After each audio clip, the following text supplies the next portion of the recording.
Hello, hello. Welcome back to the five. Hello, everyone. How are you? Good, how are Hey, you? how you doing? Hello, chilling, Good. chilling. That's great. That's great.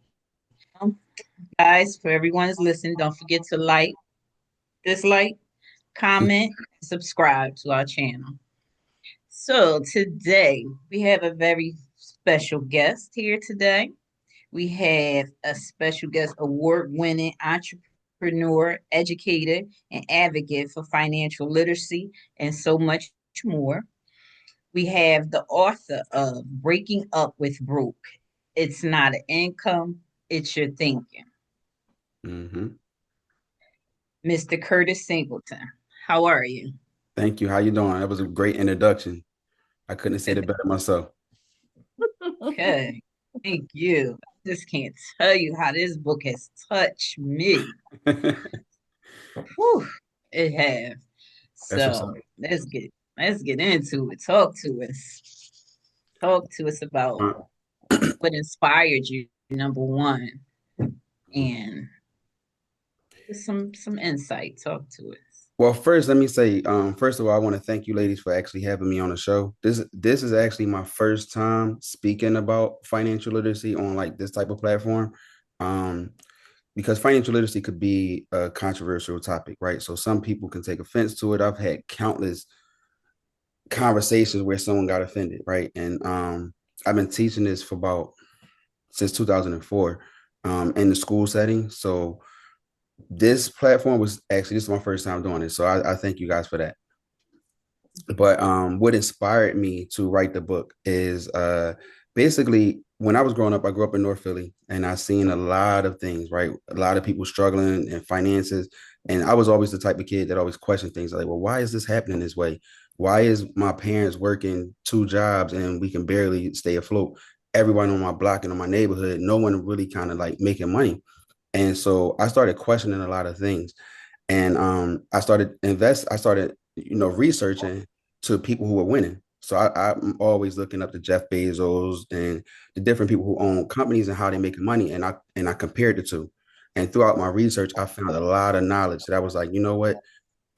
People in my neighborhood just didn't notice. So I started my first organization called Change for a Dollar. And that was a play on words. And it meant to transfer the mind about how we view money because I felt as though some of the people in my neighborhood didn't learn some of the stuff that we learned. I already was in debt. I had credit cards from college and maxed them out, and I didn't know nothing about compound interest. I didn't know any of that stuff, right? So I learned a lot of lessons the hard way. And what I've been doing is I've been just driven to help someone else, prevent making the mistakes that I made when I was growing up. Oh, that's awesome. Awesome. I wish it was something that they could put in schools Mhm. Yes, Absolutely. Mhm. before you they get to won't. Agree. college and they pushing credit cards on you. You Mhm. know what? Unfortunately, and here go the controversy. Unfortunately, right, it's intentionally left out of schools because the economic system is based off employees. So if you taught everybody how to get out of debt and how to break up with broke and how to start investing and changing their income class, then it would be nobody working. And you actually need that. So the government, rough estimate, the government make about 84% of their money off of income tax. And some of that goes to investors, but I would say about 70% is W-2 employees. So you figure if you taught everybody how to not make money that way and make it in a better, smarter way, then you wouldn't have the revenue that the government has. So it's intentionally left out of schools. Mm. Yeah, I Wow. can, if I can come in, I can attest when I started school way back in 95. Um, Literally the first week on campus was a whole, in the main court was a bunch of tables from the major credit card companies back then, HSBC, Capital One, 18 Mm-hmm. year olds, 20-year olds, and they're wanting them to start having credit right then. And that's literally, I can say, I can track back when I went into debt. It was Mm-hmm. my first year in college, literally. Because, you're not used to having a credit line, let alone money. And then the first credit line was $1,000. I was like, and then, what do you do as an 18, 20-year-old? What do you do? You're Math up. swiping. You're Yep. Swiping, no swiping. swiper. You're Mhm. swiping. Oh, I can have this. I can have that. I can have this. Stuff you never thought you could have before. Mm-hmm. And you thinking, oh, I'm an adult, not, mentally not there yet.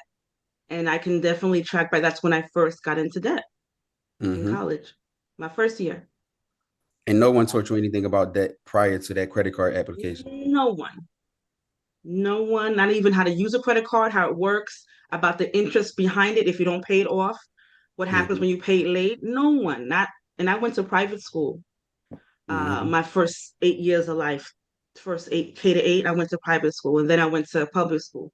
So no one ever taught. It was never taught in classes in New York or Pennsylvania because I was in both school systems. Yep. Let me tell you, to piggyback on your story, I learned the same lesson. When I was in college, I had two of those credit cards, but mine was $500 limits. I maxed them both out, and they gave you a free T-shirt. So it was like I got my T-shirt, I had my credit card. I thought I was winning, right? I Not the maxed free them both t-shirt. out, right? And then I maxed them both out, and what the thing that was like the aha moment for me was I was paying my bill or whatever, and I was using a credit card, and then at one point I missed a payment. So they would say, "Oh, you owe us this amount of money," and so they said I owe $750, and I was like, "$750? You ain't even loaned me $750." I didn't know about the interest, right? They added on top. So it was like, wait, I owe you more than what I borrowed? Oh my goodness, that was it for me. So I was laser focused on learning as much as I can about interest, compound interest. And I'm like, why nobody taught me this before I got this credit card? So I had the same lesson. Mm. I think You we all mentioned the had that fees, same Funny. the late lesson. fees. Mhm. It's funny because I didn't have a credit card, and I was like, "Oh man, I got good credit." Mm-mm. No Not. credit. It's just like bad credit. It is. It is. Mhm. There is.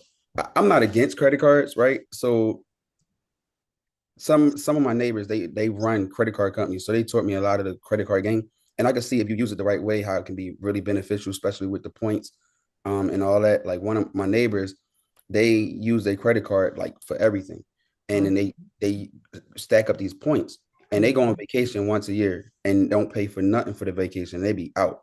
Mhm. So I can see the benefits, but you gotta have the money, you gotta have the discipline. Like I feel as though that comes later down the line. I don't think that's something you should give to an 18-year-old college student. Absolutely not.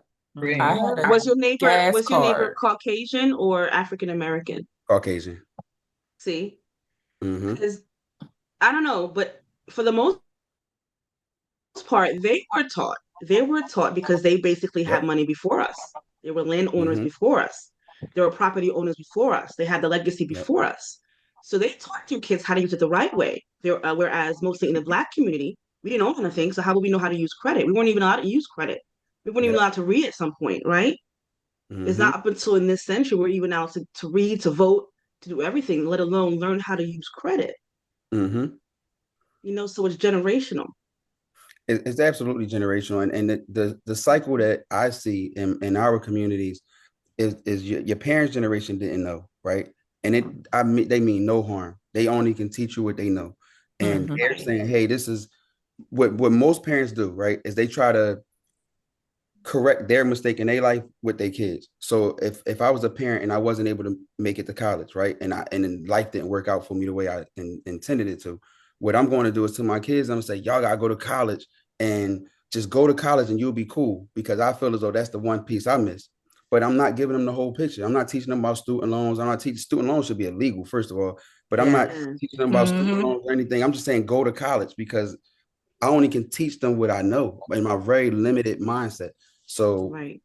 that's another thing that kind of led me to write this book to teach the classes that I teach in some of the schools is I want people to see something different. And the reason why it comes across controversial because some of the things that I teach or I tell people about is completely opposite for what society say. Right. So we're in the process of making a board game and the board game should drop sometime early next year. But when I first started it off, I did it with high school kids in some libraries around Philadelphia, and we tested out as a pilot group with the kids. First time we did the board game, nobody wanted to go to college. And I was like, whoa, that wasn't what I was trying to get. That wasn't the message I was selling, right? Mm. But I wanted the game to be as authentic as possible. So Yeah. if I give all the rules of finance, it that's the conclusion you get. And I was trying my best to tweak it because I'm like, I do not want these kids to say they're not going to college and they go tell their parents I told them not to go to college. That was not my message, but it's hard for me to give you the real. You Yeah. drew your own conclusion. I didn't say don't go to college. You played the game like, wait a minute, what all these student loans? And I showed you how student loans work. They was done with it from Mhm. off the first time they played. Yeah. That's the thing. When you give them the information, I probably wouldn't have gone. Maybe I would have went, but had another strategy alongside of going to college. But I wasn't given the information. And it Absolutely. says, "My people perish for lack of knowledge," and it's true. We Absolutely. lack the information. We lack the knowledge to make sound decisions. Mhm. It's very Listen, true. student loans, right, is one of my biggest issues. Like my daughter is getting ready for college now, so she's applying to Spelman. It's $57,000 a year, and she's like, "Dad, you gotta hurry up, make sure you do your taxes so I can apply for FAFSA." And I'm like, "Babe, you're not getting no student loan. I don't really care. You better try all these scholarships they offering, apply to everything. You can get a scholarship, and then tell me what the balance is. We'll scrape the bread up, and we'll make sure we pay for it. But you are not getting one of these student loans. Period." Yeah. Like, That's good. Horrible. Yeah. Listening to what everyone said thus far, it just takes me back because I was 18 years old when I got my first student loan. mm, So you, 18 applying for student loans, and then once I entered, and that was just community college at that point. And then once I, got onto campus, I had a gas credit card. mm-hmm. Mind you, why did I have that? I was on SEPTA. I was taking the train, but I had a gas credit card. And I can't even tell you who used it to this day. I think it might have been my parents. I don't know because I didn't have a car. I didn't Mm-hmm. really get my license, honestly, until I was 22, maybe. And that was only because my godmom was like, listen, you're going to take this test and you're going to get your license. I'm like, for what? I'm on a bus. I got a trans pass. Like, Mm-hmm. this is what's working for me. But I mean, again, we can't continue to blame, our parents because as you stated, they can only teach us what they know. And apparently it wasn't much that they knew when it comes to, the credit cards and the financial aid and the debt and things like that. Um, but yeah. You know what's so crazy? So, like I told you, I question a lot of stuff, right? So the first thing I question is why is student loans the only loan that you can get, right? Where you can give it to an 18-year-old with no experience, no job, and no credit, and they guaranteed to get it. That is something that I felt as though you can't go get a mortgage that way. You can't go get a car note that way. You can't get any other kind of loan but your student loans. And it's also the only loan that's accruing interest like daily. The way that they calculate interest, your interest payments is unlike any other kind of loan. So like my student loans, I took out about $56,000 in student loan, like principal, and I probably owe about a 110. Mhm. And it the interest is that guy said the interest should be illegal. It Mhm. it really should. It really should, for sure. Oh, It's it's unfortunate because, you know, we go to college with the intention on trying to make lives better so that we can get the education to get the money, to make the money, right? And Mm-hmm. we don't realize that you spend all this money to get this piece of paper that sometimes, especially these days, you don't even put to good use, You don't. You don't. You right? don't. You're in debt, all these thousands of dollars, 3 degrees in, and I'm not using any of them. Mm-hmm. Because we were taught, well, at least my age group, we were taught that college is the answer. Mm-hmm. You graduate high school, you go to college, or you go to the military, Mm-hmm. right?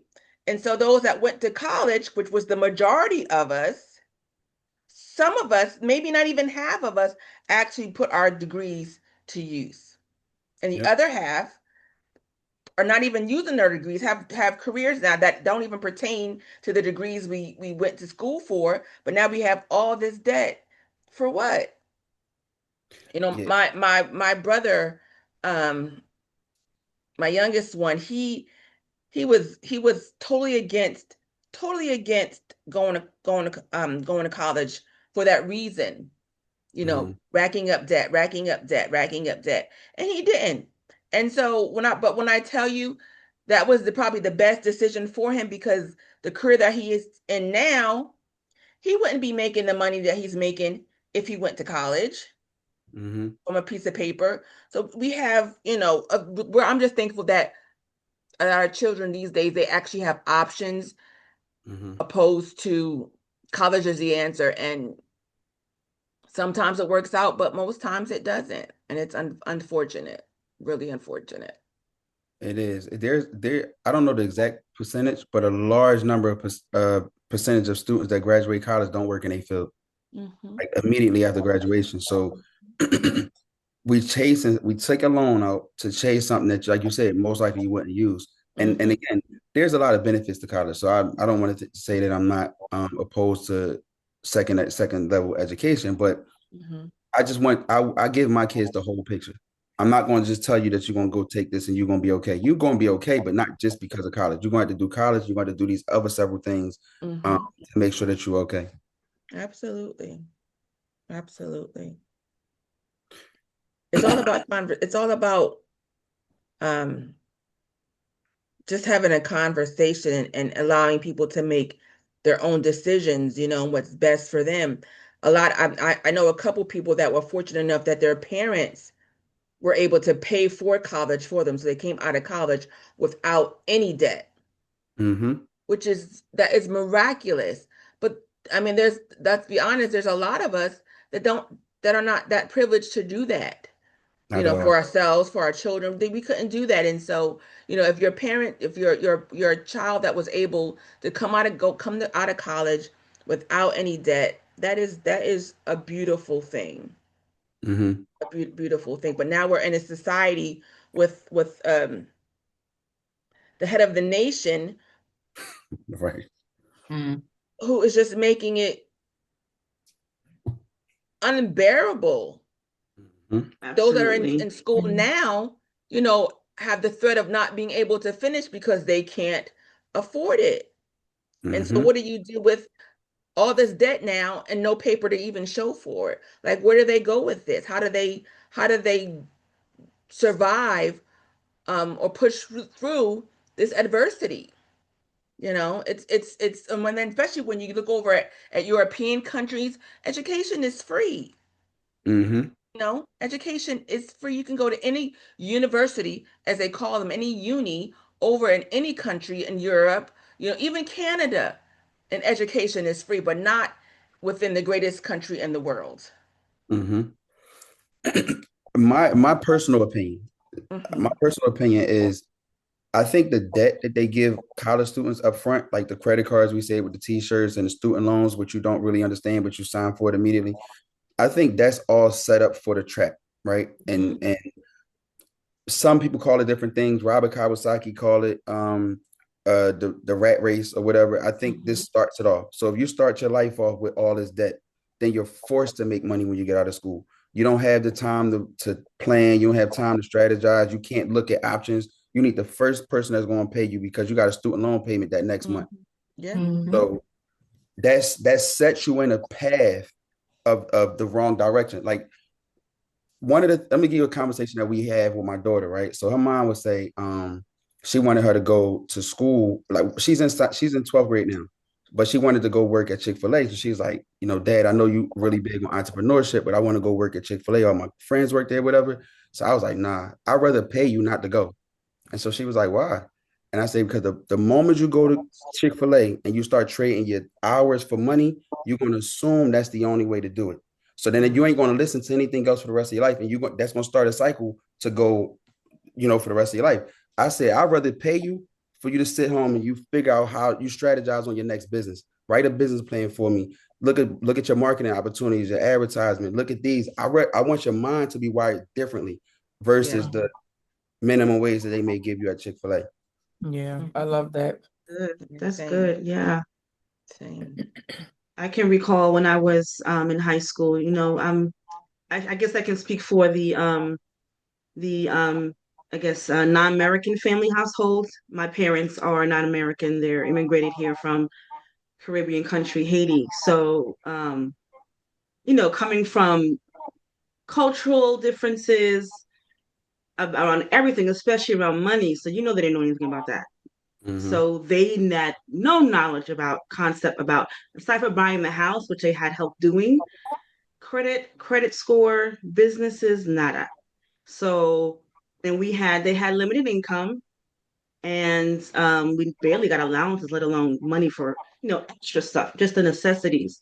So by the Mm-hmm. time I got to 15, 16 years old, I had a mindset when I got my working papers Mm-hmm. to get my job. I wanted my own money and my independence. And that's what I did. And sure enough, when I started seeing that money as a young person, I'm like, you couldn't tell me anything.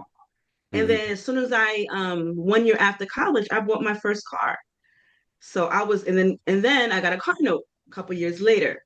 So by then I was deep in debt. So I had to work and maintain all my other obligations, and I was still in school full time to pay that car note. So I was locked in. I was already in the jail, so to speak, of Yeah. debt. Mhm. That's one of the things that so this first book, Breaking Up with Broke, it was about giving people the basic tools without me going into an in-depth lesson on financial literacy. And if you did these 5 tools, you're most likely going to come out on a good side, right? The second book that that I'm in the process of doing, that should drop before Christmas, is called Wealth Starts at Home. And I outlined lessons that you teach your kids, right? Because the key to this is catching them before they get in debt, because I think that Mhm. starts the rat race. If they get in debt from the beginning, it's hard to break that, because it's hard for somebody to say, well, let me follow this financial path over here, but I got this loan chasing me and I got to pay this loan off. But there's certain things that I think should be taught on a grade school level. Like, first of all, is the different types of income, right? So using your example you just said, you got earned income, passive income, and portfolio income. Earned income is the worst. Like, no matter what kind of job you have, no matter how much you're making on your salary, it's just the way that earned income is classified with the IRS is like the worst way to earn money. The best way is portfolio income and passive income. And that's why, a lot of the guys that's on the top 100 or top 50 earners in the world, none of them are employees. You don't see, and I don't care what kind of job it is. You don't see a doctor, you don't see a lawyer, you don't see them because it's a limit to it. And the reason being is whenever you trade your time for money, right? Mm-hmm. Time is an infinite resource. So you don't have an unlimited amount of time. It don't matter, and this is what I try to teach my kids. It don't matter. Um, it don't matter if you're making $400,000 a year or 40,000 a year. The concept is still the same. You only have so many hours to trade, right? So I kind of teach my kids like that's not the way that we're gonna earn money. We're gonna really I'm gonna show you other options to money, because I feel as though as a culture we were not shown all the different ways we can make money.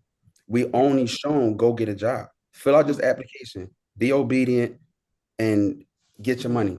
But what the part that they don't show you is it gives you a little bit of money, just enough to survive, and you better not make a mistake, because then you're gonna be deeper in the hole again. In Yours, your book, who would you say you're more like, Andre or Chris? Chris, for sure. Chris, for sure. Look, the two characters of Chris and Andre, I created that, right, because I wrote that book 3 times. The first time I wrote it, it was all statistics and it was all numbers. And my publisher was like, Curtis, it don't got no life to it. Like, it's good information, but nobody's gonna read it because they're not gonna connect to it. So I said, all right, bet. She said, you got to put more of yourself in the book. I said, all right, bet. I went and rewrote it a second time. The second time I used my I use friends and situations that I've known growing up. And so when I read through the second book, I'm like, no, this somebody's gonna read this and get offended. So the last thing I don't want to hurt nobody's feelings, and I don't want nobody to feel as though I'm talking about them. So I said, no. So I was like, they're gonna recognize this is about them. So I'm taking that out the book. Let me take this out the book. And the next, it had like 2 pages. And I was like, all right, back to the drawing board. So the third time was when I created Chris and Andre. So I was like, I needed a way to drive these concepts home without using somebody particular. Mhm. Mhm. Yes. Yeah. I think the saving part I connected, and every time you put 100 here, 200 there, something goes wrong. Mm-hmm. Now you have to do it. So reading your book, I'm gonna start trying to do it the way that you said, how you break it down. And I'm gonna see if that works for me. But every time you put something in your savings, Mm-hmm. something's up. Something So about as I'm reading it, I'm like, this is kind of hard. And then I see how you break it down, and it does make a lot of sense. It does. So I am gonna apply a lot of this to my life and see if I could work with it, because it do feel like you just working, pay bills, working, pay bills just to stay afloat. Mm-hmm. Mhm. And it's not a good feeling. It's not. Mhm. I talk to so many people that give me stories like that, and it breaks my heart, right? Because once you on the other side of the coin and you see everything, it's like you was in the matrix and you had took the green pill and you like, man, I see how everything is. You can't unsee it. So then when I talk to people that's friends and family members and I see like they're still struggling in this trap where the system have them that way, it hurt, it break my heart, right? So I'm like, I want to tell as many people as possible different ways to get out of it. And to that savings thing that you're talking about, the key concept to that is stay consistent. If it's $10 that you can put in it or $15, you just keep on going towards it and don't get discouraged. Most people just like a diet, right? They say, all right, when I'm gonna save, I got this plan, I'm gonna save. The moment you break it, then you be like, all right, I just give up.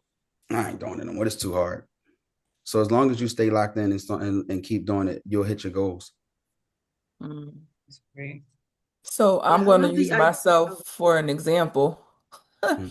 Just over the weekend, I just told my sister that I put $1,000 in my savings.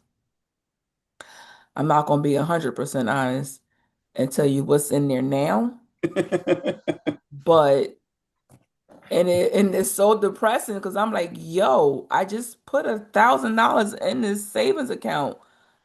Like, where did it go and what did I do? So Mhm. it really had me reevaluating, like, what am I doing? Because Yeah. literally, I was so excited. Cool, $1,000. All right, cool. That's there. I'm not going to touch it. I'm not even going to tell you all the number because I'm gonna have to go back in my account and figure out what the heck happened. Something went wrong, and it probably wasn't something went wrong. I miscalculated somewhere. Like I Mhm. told my dad, and he laughed at me. I said, "Listen, you need to get a checking tracker, and Mhm. whatever you spend, put it in there because you quick to forget." And I said, Dad, you keep paying overdraft fees. You gonna learn. No, no. And people laugh when I pull out my checking, Mhm. but my little tracker book. Yes, Mhm. I still keep a tracker book because that's what keeps me on point. But don't ask me what I did with my savings because that $1,000 is needless to say it's not there. Another key to the savings is putting it somewhere where you can't touch it, right? So Yeah, that part. you put it somewhere. What I would typically do is I would save to a certain amount and then throw it in a CD and then let it accrue like maybe a four month CD, give you 4%. But the key to it is I can't touch it for that 4 months, right? And it's Mhm. protected while I'm still grinding up the next money that I'm going to put in there. So the system works, right? Let me give you another example. I gave so what I do with my kids is every 2 weeks I put $50 in each one of their accounts, right? And it's just Nice. $50. It's not a lot, right? But over the course of time, I don't know how many years I've been doing this, but each one of them got like over $10,000. And it's the small nuggets. And the key to it is the consistency. I never broke it every two Hmm. weeks, $50 every 2 weeks. And so what I did was when I got my check, I automatically deducted it. So like the $150, I had 3 kids. So $150 right off the top went right into their accounts. And then I learned to live without that $150. And meanwhile, Hmm. their accounts was constantly building up. Mhm. That's Great. That's awesome. awesome. Mm. That's awesome. What I was going to say on that savings part is to contest with agree with Tamika. Life be lifing. Like I purposely try to save, but tire blew. What didn't go wrong? have to change this part in the car. It's air something, air pump something. Got to get change your brakes. Like literally something's happening. So it's like it's the key part that you mentioned, not giving up, because you do get discouraged. It's like darn, and you have to work that many hours just to make it back, to put it back, Hmm. and then you have other things that's going on. So it's like it does, but you have to literally tell yourself, don't give up, don't give up.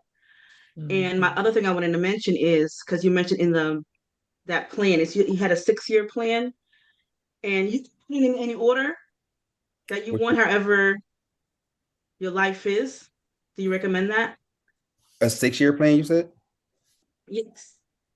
6 Where weeks, the well, you had the way you had the emergency as year one, then 3 months, and then the 6 weeks. LLC business year three or or year four, Hmm. the insurance as year two of three. I wouldn't stay on the dates. Ignore the dates. Do milestones. You get to That's what that I when was wondering. you're ready for that, right? So, and everybody's time is going to be different. So, if I was to teach all this about even but any of the tools, right? If we teach them about the savings one, every one of y'all will have a different plan for your savings because your income and your expenses is going to be completely different. The Mhm. Hmm. first, I'm gonna walk y'all through exactly how I would do the savings plan. First thing I would do is calculate my burn rate. So your burn rate is how much money do you spend every month? So you take all your mortgage, your car note, whatever your expenses is, you total that up, and that is your burn rate. That's the number that you aiming for when you setting up these savings. So that's going to dictate what your three levels of savings should be. The first layer, right? The key to that is making it attainable. I wouldn't make my first if I'm making minimum wage, I wouldn't make that first layer $5,000, right? Because I'll never get to it. The key to it is accomplishing that first goal because psychologically that's going to give you the motivation that you need to go to layer two. You can say, all right, I accomplished that goal. And you can always go back and reevaluate. And you can say, well, I had layer one at $500. I hit $500. I went to layer two. And you know what? I realized that layer one is not enough. So let me up it to 750. But once you start accomplishing these goals, it's going to get even easier. Um, then once you accomplish layer one and you're going into layer two and three, then you start looking at places where you can put your money that's going to accrue interest. And then once you start accruing interest on it, it's going to grow faster because now you got two things that's going into it. You putting money in it and the interest is also paying in it. So you can go into like high yield savings accounts, you can do money market accounts, you can do CDs. Those things are going to help your layer two and three. And your layer one should stop the stuff like the flat tire. Um, Right. But my main thing was thank you for that as well. I needed that because you want to be able to see that you accomplished something, and that's always been like you know what I mean. I put my goals too high, but I know I have other things going on, so it makes sense to make it doable, reachable goals. And mhm, my Mhm. other question was because I always had my idea of starting my own business, mhm. but my mindset was I always have to make that money or have that money in my hand or get a loan or be approved for a loan to do so. That was always my go-to, but I never could attain to that. So what you opened my eye in the book where using the insurance Hmm. as a way to do it. And I Mhm. have insurance. I have a whole life insurance policy, Hmm. but I don't know if it's enough. Should I make it enough or change the policy so it can align with my future goals? So let me back up some.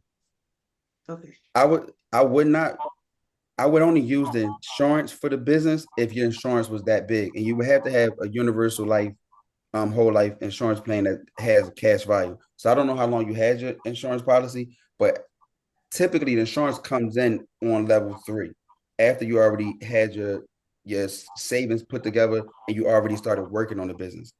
um one of the lies that society teaches you is that you need a lot of money to start a business, and you don't. Right. You can start a business with nothing. I know a lot of people who started off with absolutely nothing, and they got businesses worth a bunch of millions of dollars, right? The thing with businesses is just getting out there and get it started. So Mhm. what you want to do is you want to find out what do you do well? What do you have? What are you passionate about? Is it a service-based business or is it a product-based business? Once you start figuring out what you can do, just put it out there. Some people try to perfect the plan, right? And then never get started. Or they'll say, Mhm. you know what? I should have did that 10 years ago. Like uh um a phrase I heard before and it stuck with me. It said, the best day to plant a tree was 10 years ago. The second best day is today. The key to it is that you just got to get started. There is no fix. Like I tell people all the time, they be like, well, I didn't perfect the business plan, or I got to work on my marketing strategy or things like that. And it's like, you can go into a Walmart, you can go into a McDonald's, you can go into any of them, and I promise you, you can find flaws. You can find flaws through their operation. You can find flaws with their staff, and they are not perfect. However, they make billions of dollars a year because it's not about perfection. It's about getting out there and doing it. Mm, True. that's deep. Mm-hmm. Thank you for that. Thank you. So do you have a particular place where you teach these classes? I'm glad you said that. No, right now, right? I do it at schools because I got an after school program that's in a couple of schools in Philly. So a lot of the schools, they know who I am. So once in a while, I go back and I speak to the kids. Like my daughter, she goes to school down here in Delaware, and her business, the person in charge of their business department, she know about me writing a book and all that. So they asked me to come in and speak to the business class. So it's usually stuff like that. Like it's random. But what I am thinking about doing is actually teach. Somebody asked me to teach classes like this, like us talking on this YouTube, and teach the class there. So I have not done it yet, but I will. If you guys are interested, I'll let you guys be my poly group, and I can teach the class to y'all because some Definitely Yeah, for interested. sure. these topics that I talk about in a book can get really deep. Like you can do a whole class just on the savings aspect, and for sure you can do a whole class on the business. It's multiple different ways of doing it, and you can teach a whole class on the real estate. So what I was going to do is 5 tools in the book, and I was thinking about doing a 5 segment class and teach on each segment of the book. Also, we dropped a workbook, a companion workbook that goes into this. So the book teaches you the why. It's like why, what do I need to do, right? The companion book show you the how. So you can fill out it's worksheets in there. You can say, all right, let me calculate my burn rate. This is how I do it. Let me list them down. If I want to start a business, here's how I brainstorm my business. And these are the steps I should go. Step 1, step 2, step 3. So what I would do, I'll give each one of your a copy of the companion workbook for free, and then we can jump on a call and we can start doing lessons and we can just schedule it out. Gosh.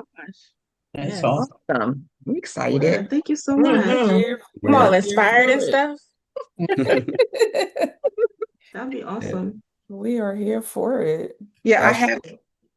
I have um my nephew who because of just generational issues, it's just no matter what he does, he's just money is just, flows right through our fingers sometimes.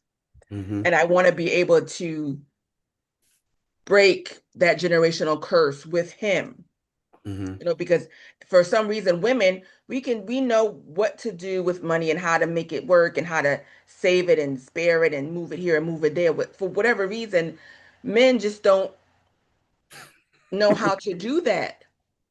Right. And then their emotions are wrapped around what they have in their pocket or what, you know Mm-hmm. what I mean? The moment they can't afford to do X, Y, and Z, here comes guilt and depression and just anxiety and all those other things. And so I want to be able for him to grasp that so that he can teach it to his children and so on, that buck stops with him, Mm-hmm. So I'm definitely going to give him a copy and of this book, and prayerfully, if you don't mind, when we do these classes, I can have him jump on because I need him. We need him. I need him. We need these men to get it because they're the providers, and then it Mm-hmm. always falls on the woman of the house of how she's going to stretch, you know, Yeah. pocket A, pocket B, pocket C, and make it work. And so it Mhm. needs to stop at some point, at somewhere with someone. The one thing I would say, and I would definitely encourage that as many people as you can to jump on here because I want to share the information. One thing that I learned is it's different levels to it. So Mhm.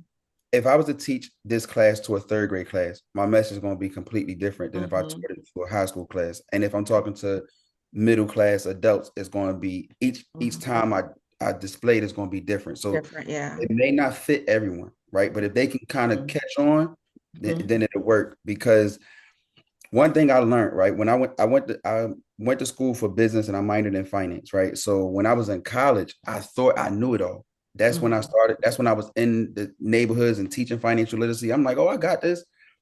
And I did not know that it was another side. It was a whole nother level, right? So it's just like a video game. You know how you play Mario Brothers and you Mhm. got to learn the skills for the first board and you got to Mhm. beat the boss at the end. And that big boss is hard.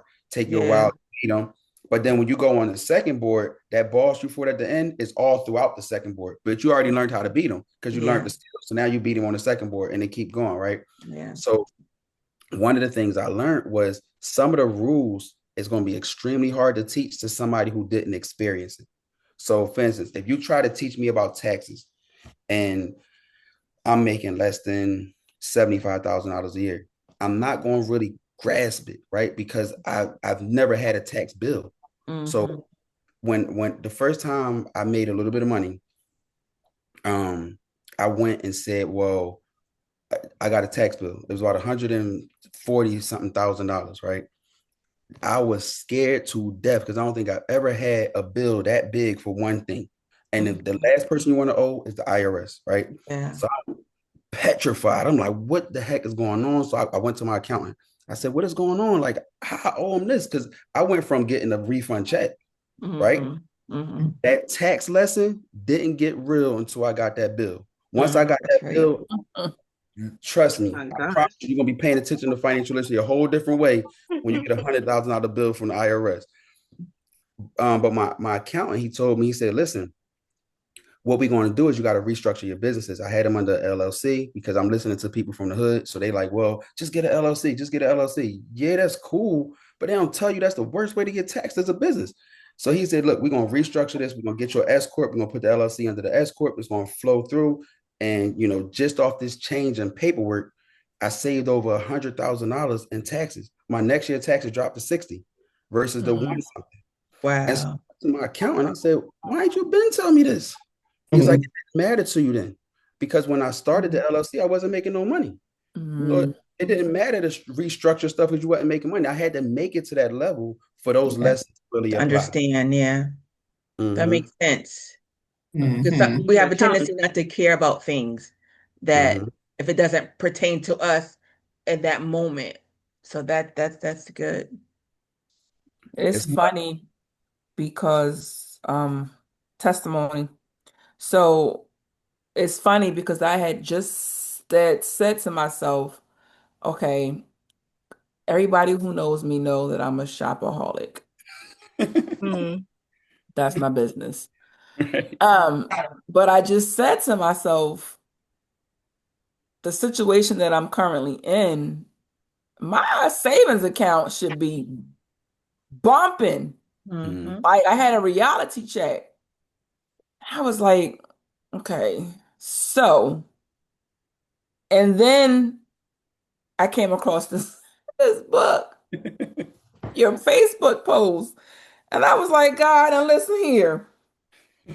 You right on time because I just got finished telling myself I'm tired of being broke. Well, Mm-hmm. it's easy as okay, if you just stop shopping, you really probably wouldn't be where you are, but that's a whole nother conversation. So coming across this book wasn't by accident, and Mhm. then it's definitely not by accident with what we're now going to get out of the next level Mhm. Mm-hmm. of the class, which is more knowledge um, that can help us, to better ourselves. So I don't know about y'all ladies, but I am like super excited. Absolutely. I'm super Yeah. excited, and I'm happy that I didn't think because my first thought was we went to school together. Um, I was like, but then I said, okay, you can only get a yes or no.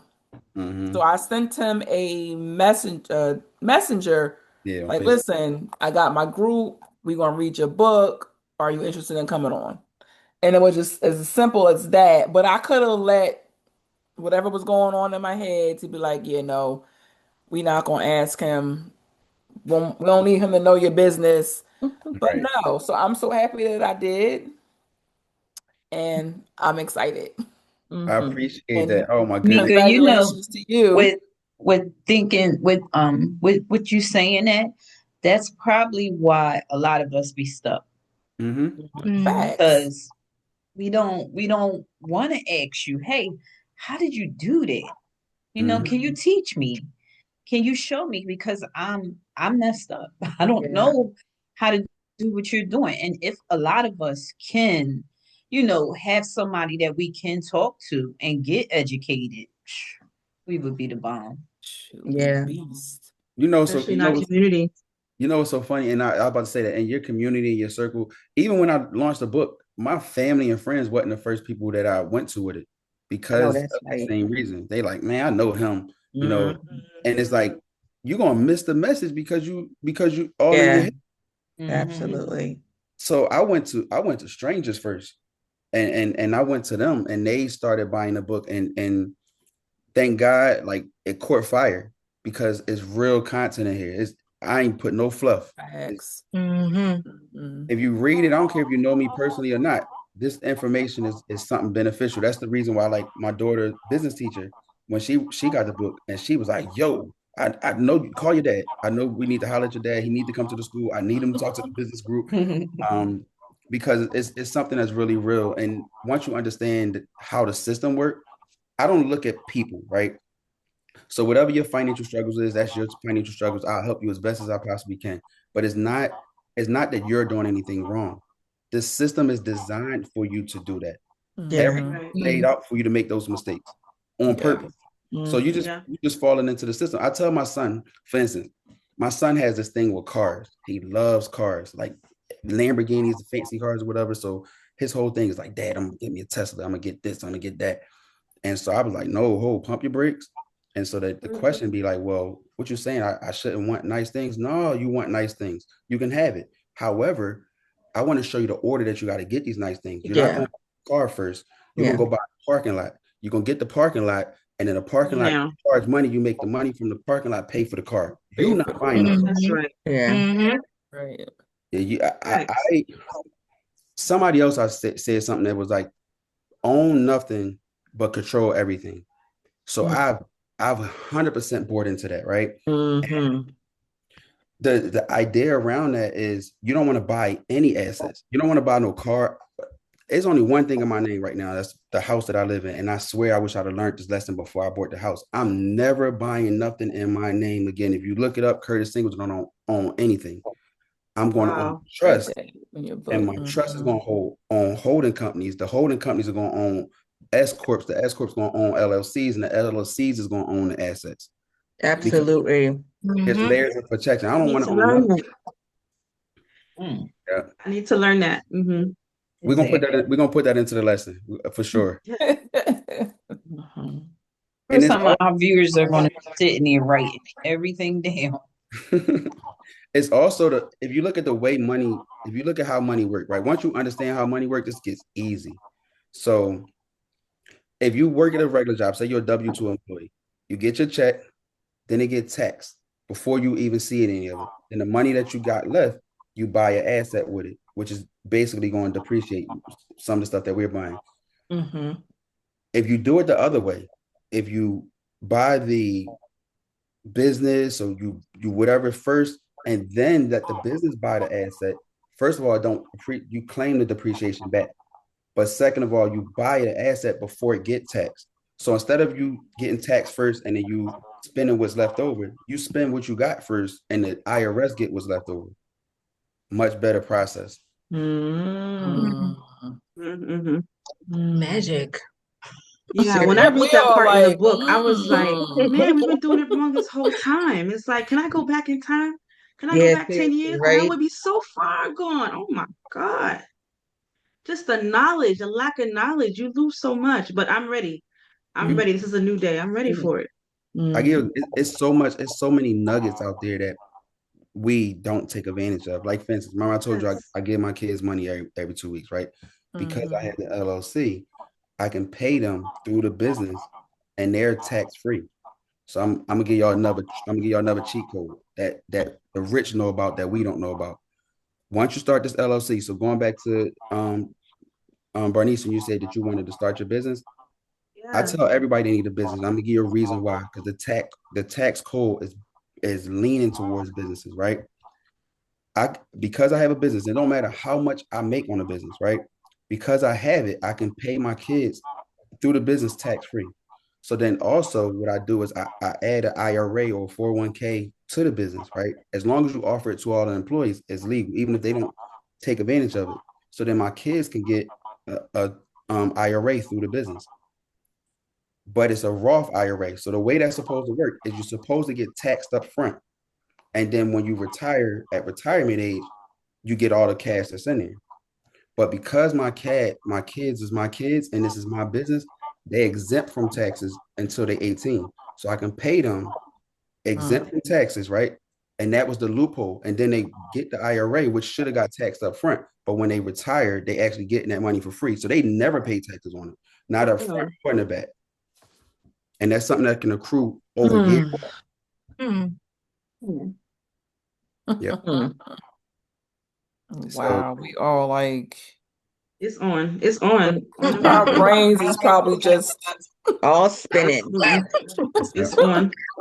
That's why I'm so quiet. I'm just like trying to inhale everything Yeah. Mhm. so It's Yeah, so much. it's many. on. I get so frustrated because it's like people around our way. There's nobody around our way telling us these things. Even if you find some of the charter schools, they court on to it, right? So they start teaching financial literacy, but it's scratching the surface. They Yeah. ain't talking about the tax code. They talking about profit and loss statements. Um, when you really dig into this, if we learned a couple tricks, it would change our whole life. It'll change our whole life. Like for instance, my car, I'm telling y'all too much now, but my car, I have a Tahoe, right? So a Tahoe is way over 6,000 pounds. Right before Trump was president, the tax code said that you can claim accelerated depreciation. So the accelerated depreciation, as long as the vehicle will weigh over 6,000 pounds, you get all the money back on your taxes. So basically, I bought that car and I got it for free. So my car is $100,000. So it's about $100,000, and I claim $100,000 on my taxes and drive around the car. And people are like, "Oh my God, you got a nice car." This and the third. I didn't pay for this. Like I paid for it up front, but I got it back from my taxes on the back end. Mm. Wow. Hmm. Okay. You do that real estate the same way? Yeah, so real estate is a complicated topic because there's so many different ways to make money off real estate. I know a lot of people Mm-hmm. that's successful on all of it. I know people that do fix and flips. I know people that do wholesaling. I know people that buy Fix and flips for sure. yeah, yeah, they Or do if the you have a building, you have a piece of real estate and you do business in that address alone. right. So my personal strategy. Remember, I told you everybody's strategy gonna be different. We Right. all can do real estate, and we probably do it five different ways. Mm. My strategy is I prefer commercial real estate. I don't like residential real estate of no kind. And the reason being is it's a lot of work. And it's work on both ends, but the reward on commercial real estate is off the charts. To give you guys an example, I'm in the process of doing a building right now. And the building it appraised at 3.1 million. I got the agreement to sell for 2.5. So from the day I signed on the building, I made $600,000. You can't create that kind of wealth on residential. Mm. So commercial real estate, you can do that. The numbers go way, it's a huge fluctuation. Mhm. And most of the people that's in commercial real estate, they had it for a while. So like they probably old, they had this property since the 80s. They didn't already paid it off. It's free and clear. So if they got $2 million in cash, they winning. But for me, I'm like, bet, even though it was valued at 3 million, I go to them and say, look, I only got two. They're gonna take the two all day because they've been making money off of it for 40 years. And they cash out Mm. 2 million. Mm. Hmm. Wow. Hmm. We ready. Y'all, Mm. I'm gonna help all of y'all. And then My when mind is y'all all spinning right winning, now. don't forget the little people once y'all start winning. I'm gonna teach y'all all again. Oh, Oh yeah. absolutely. Well, Yeah. you're teaching the little people right now, well, those that are gonna have um the sense to watch this video, they'll pick up these little nuggets too. So hopefully we have a lot of smart people that follow us and they'll click on and actually listen. Oh, that'd Mhm. be dope. That's Hmm. on them because I'm the student right here. That matters. Mm-hmm. Absolutely. Yeah. I can't wait to get y'all out the workbooks. I'm gonna get y'all out the workbooks. I'm probably gonna order them this week. Awesome. Thank you. Thank you Mhm. so Great. much. We're excited. Thank you for Absolutely. meeting with us. No problem. Let me ask y'all a question. Okay. Out of all the tools that y'all seen in the book, which one was the most intriguing to you guys? Oh man.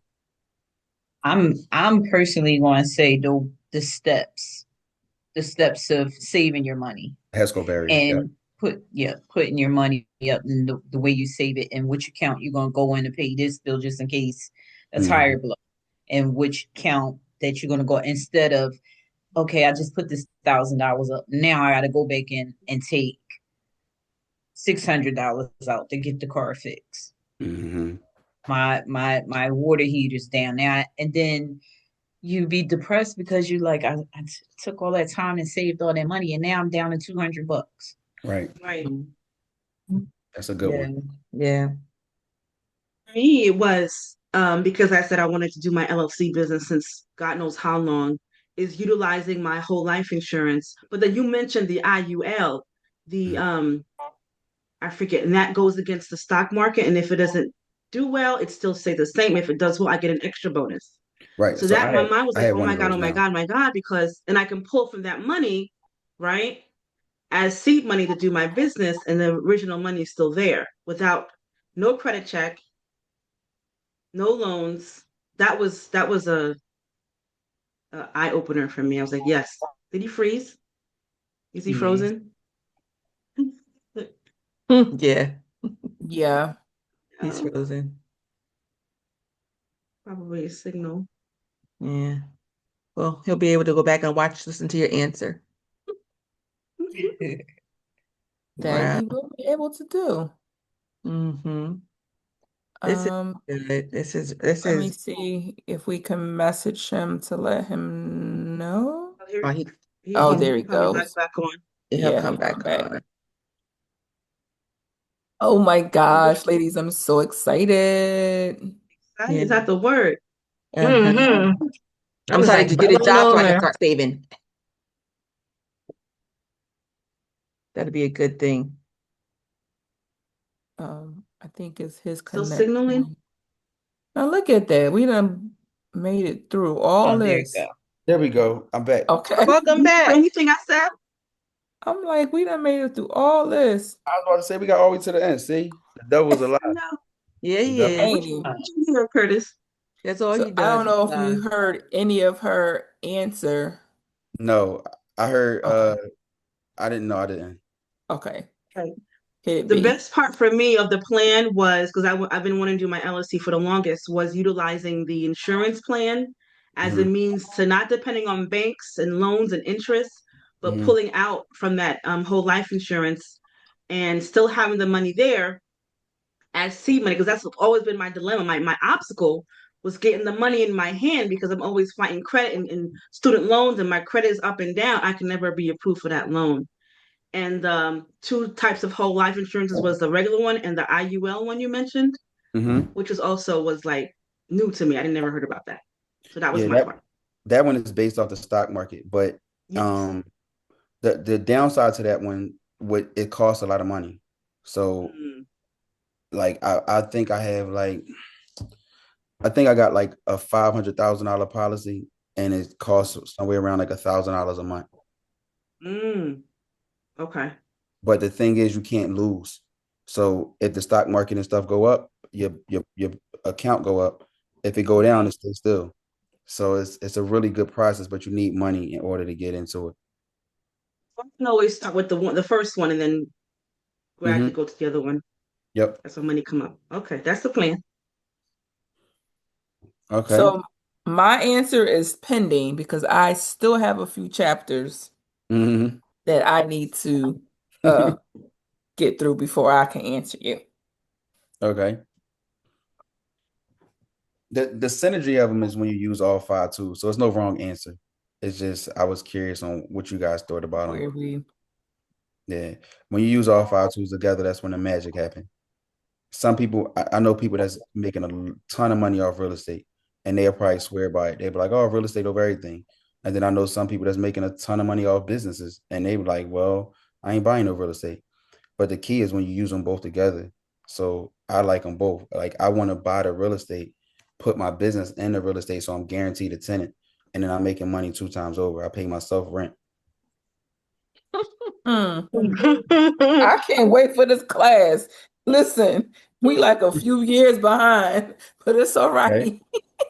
we schedule that Several decades, class. but it's all good. It's all right. Mm. But Yeah, I'm I gonna just show know you how to y'all do it. excited. Wow. It was really Wow. awesome. It really was, and I'm so glad that we all got the book and Yes. read the book. And I'm You're somebody that can welcome. start a book. I could start a book and be like, oh, okay. But I actually read this book. Oh, thank you guys. I did. And we thank you so much for Absolutely. coming on. And we definitely Mhm. gonna be looking forward to these classes. And our viewers, I'm sure they're gonna chime in and they wanna be educated too. Come to the first Absolutely. class. Absolutely. Okay, Absolutely. so we thank you so No much for problem, guys. joining the five. And you're welcome anytime Yes. because you can Book two, always he come on and said. educate everybody. Yeah. Book number 2 for Mhm. sure. Right? He said Oh book yeah, two. I'm coming back on here for sure. We're gonna teach the classes, but I'm coming back on here. Don't Awesome. forget about me. Ready. We Okay. won't. We're here. Just send us an email and let us know what's happening. Mm-hmm. Okay. Awesome. Okay. Thank you All so much right. for joining us. No problem. Y'all enjoy the rest of your night. You Thanks, you too. Okay. Thank you. Thank Have too. a good night. you. Bye Have a bye. great night. You too. God All right. See y'all bless. later. Night. God bless you. Bye bye. You too. Bye bye.